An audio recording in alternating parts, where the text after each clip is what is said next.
No interior do estado há um sobrado, uma mansão, a qual já está em avançado estado de deterioração, velha, com uma aparência de abandonada, mas que lá mora uma pessoa, uma mulher, que não gosta de sair, ninguém a vê pelas ruas da cidade. E aquilo é motivo de curiosidade por parte da cidade.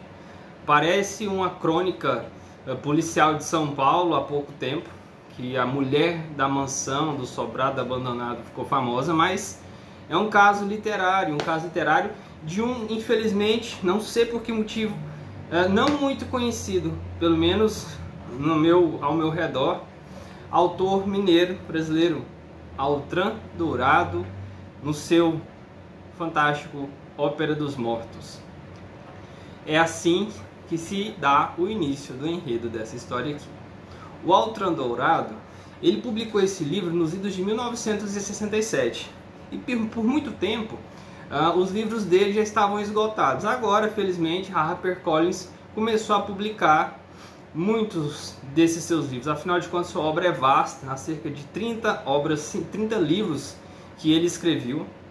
Esse aqui é tido como a sua obra-prima, Ópera dos Mortos. Mas o assunto não é necessariamente macabro. E como ele começa, em qual contexto se dá? Bom, é uma cidade, o Altran é mineiro, e a história se passa numa fictícia cidade do interior mineiro, ao sul, mais ao sul de Minas Gerais.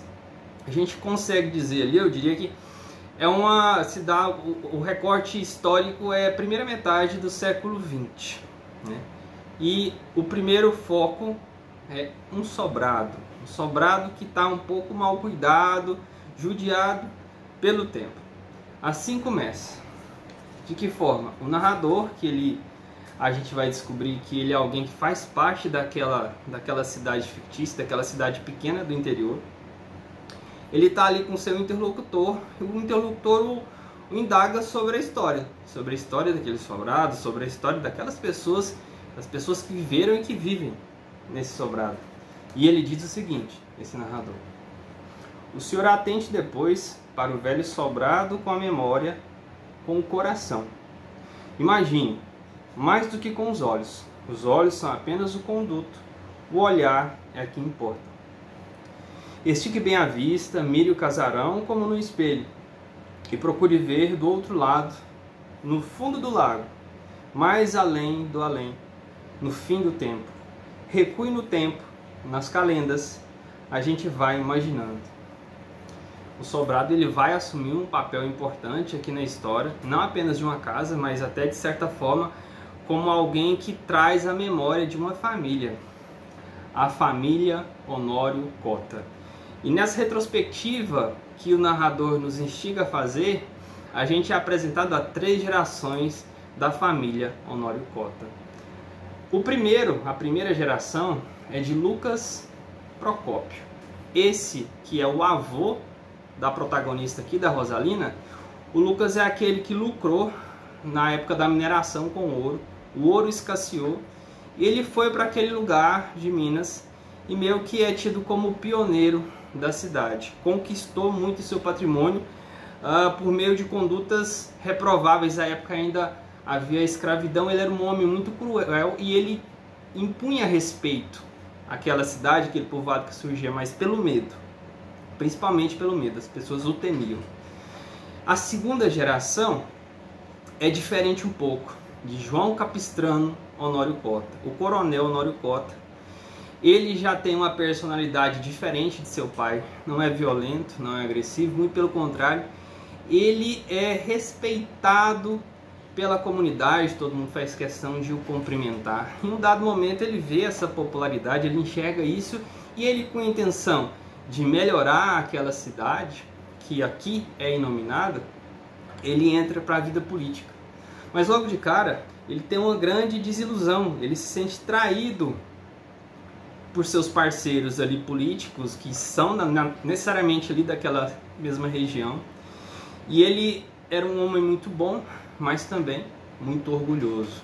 O coronel Honório Cota resolve se fechar em sua casa com sua mulher, a dona Genu, e sua filha, adolescente ainda, a Rosalina, que é justamente a terceira geração e é o foco aqui da história. A Rosalina, ela ainda é adolescente quando o pai tem essa desilusão com a cidade como um todo, com a comunidade como um todo, e ela resolve tomar para si as dores do pai.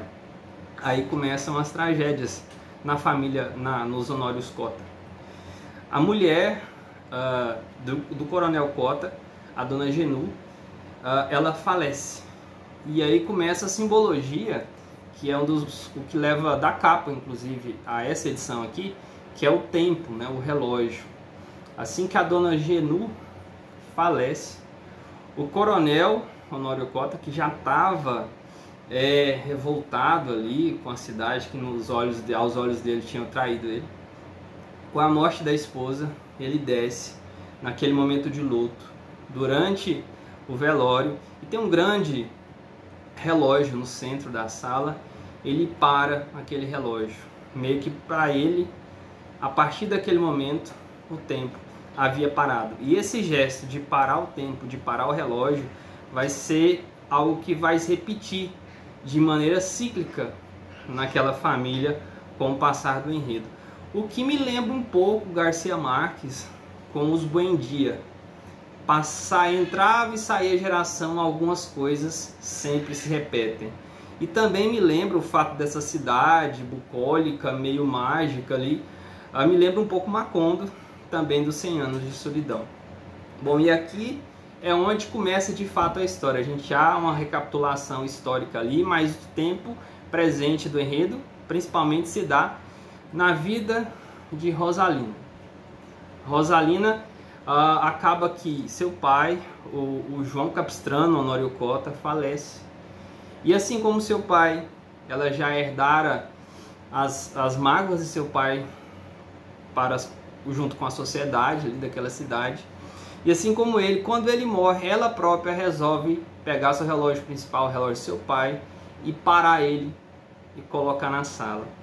Desde então, ela assume uma postura de luto, só se veste preto, não sai de dentro de casa, e se não fosse por sua empregada, pela empregada da família, que é uma personagem chave aqui também, a Kikina, que é uma negra já de idade, que meio que a mãe dela, quase, porque criou ela desde a infância. Só que a Kikina é muda, né? A Kikina é que faz a ligação da Rosalina com a sociedade, com a comunidade. Rosalina faz rosas de pano, a Kikina sai para vender, né? Basicamente a vida delas está ali, pacata, tranquila, naquela solidão daquele sobrado solitário. Ainda sobre sobrado, há um momento interessante, porque a primeira geração, a geração do Lucas Procópio, fez o térreo. O pai da Rosalina, o João Capistrano, ele fez o assobradamento, né? Ele fez a parte de cima. E o sobrado ele vai ter uma importância relevante aqui na história. E em um dado momento, quando vai se fazer o sobrado, o pai da Rosalina, antes de morrer, ele vai explicar ali para o engenheiro o que ele quer, né? O sobrado que seu pai havia feito, ou a parte do térreo que seu pai havia feito, com a parte de cima que ele queria fazer. E ele vê naquela casa meio que uma fusão.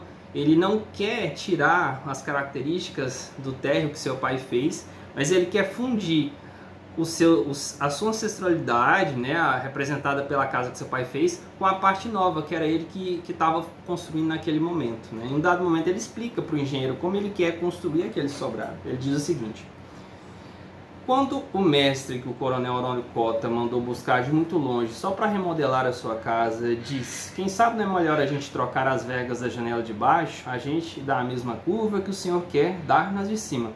Já vi muitas assim em Ouro Preto e São João. Ele trancou a cara.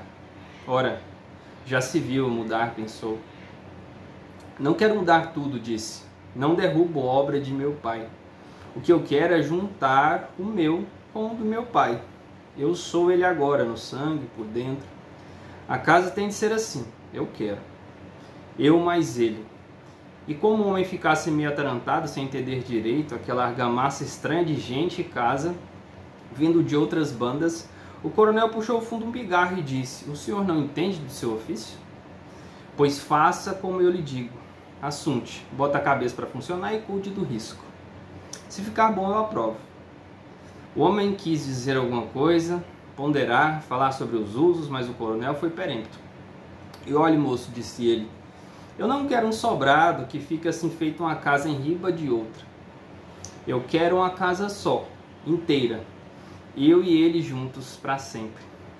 O mestre viu aquele olho rútilo, parado, viu que o coronel já não falava mais com ele, mas para além, muito longe, ou para as bandas do ninguém. Picou a mula, se foi para o seu serviço.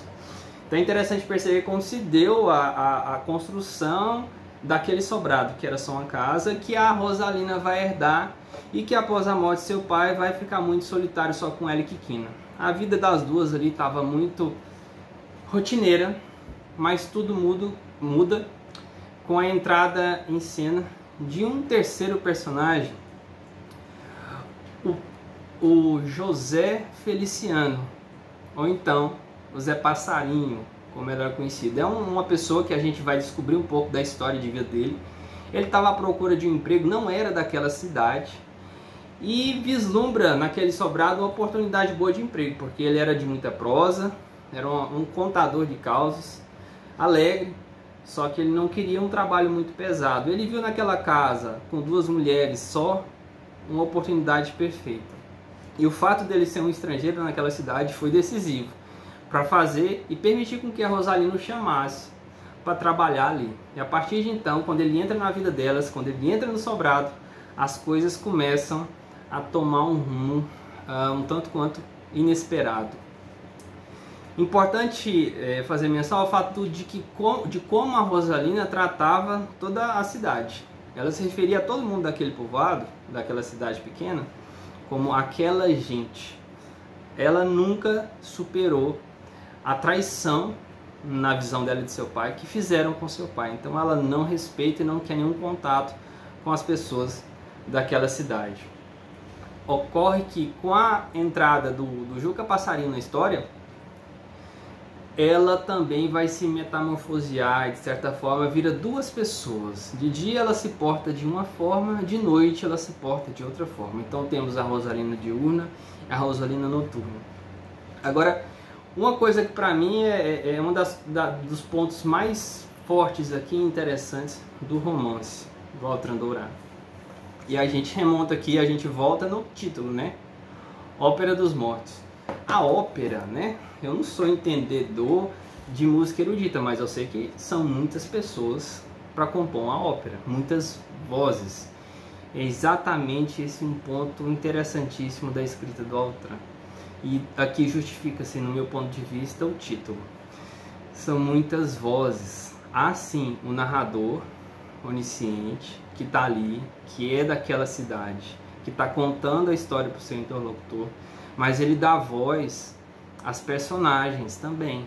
Ora, a gente entra na cabeça da Quiquina, ora a gente entra na cabeça do Juca Passarinho, ora a gente entra na cabeça de outros moradores da cidade. E isso para mim tem um contato, me lembrou inclusive Machado de Assis em Dom Casmurro, porque a gente vê a história a partir da ótica de Bentinho, do Bento Santiago. Aqui, em um dado momento, a gente é levado a crer que aconteceu tal coisa, mas não necessariamente aconteceu tal coisa, é porque aquela pessoa curiosa, fofoqueira da cidade, viu daquela maneira, mas não é bem assim. Então essa polifonia de vozes, para mim, é sem dúvida o ponto alto aqui dessa história. Então, há esse exercício, e sem contar também na oscilação, né, dos discursos, discurso direto livre, e principalmente o fluxo de consciência, que é quando a gente não sabe se o personagem falou aquilo ou se ele pensou aquilo. Então a linha entre o que é pensado, o que é falado, se é presente, se é passado, não fica muito clara. E isso é um dos pontos altos para mim desse romance, que eu não conhecia nada do Altran Dourado, mas com certeza quero ler mais a respeito e gostaria de dar essa dica a você também. Ópera dos Mortos, do mineiro Altran Dourado.